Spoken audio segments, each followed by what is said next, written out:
ওলকচু এবং কচুমুখী দিয়ে আমি মাছের ঝোল অনেকবার রান্না করেছি। কিন্তু আজকে যে কচুটা রান্না করছি এটা একদমই নতুন। আমি ১ম রান্না করছি আজকে। এটা হলো মানকচু, মানকচু দিয়ে মাছের ঝোল। তো ১ম এ আমি একটু ভাপ দিয়ে নিলাম লবণ দিয়ে। যেহেতু এটা কচু, গলা ধরার একটু সম্ভাবনা থাকবেই। তো তার জন্য আমি সামান্য পরিমাণে জল আর লবণ দিয়ে এটাকে ভাপ দিয়ে নিলাম প্রায় ১০ মিনিটের মতো।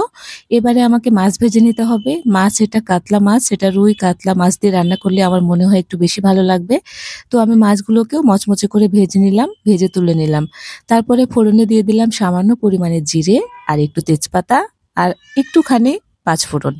তো সবগুলো দিয়ে একটু ফোড়ন দিয়ে তারপরে আমি যে ভাপ দিয়ে রেখেছিলাম কচুগুলো সেটাকে দিয়ে দিলাম।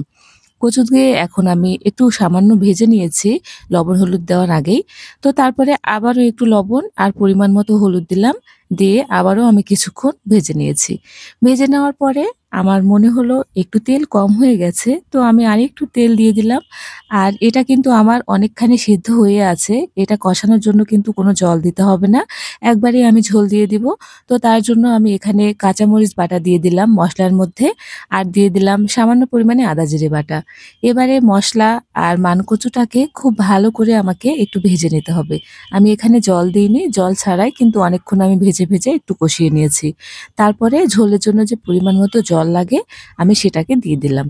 আর হ্যাঁ, আমি একটু বড়িও ভেজে নিয়েছিলাম যেটা আমি ক্যাপচার করতে ভুলে গেছি। তো এবারে আমি যে ভেজে রাখা বড়িগুলো নিয়েছিলাম সেটা দিয়ে দিলাম। বড়ি দিয়ে এটার ঝোল অনেক বেশি মজা লাগে। তো বড়ি দিয়ে দেওয়ার পরে আমি একটু পরে তরকারিটা যখন ফুটে গেল তখন মাছটাকে দিয়ে দিলাম। মাছ, বড়ি সবকিছু দিয়ে দেওয়ার পরে আমি ৪-৫ মিনিটের জন্য ঢাকনা দিয়ে ঢেকে দিয়েছিলাম। আমার মনে হলো ঢাকনা দিয়ে ঢেকে দিলে তরকারিটা একটু ভালো লাগবে বেশি।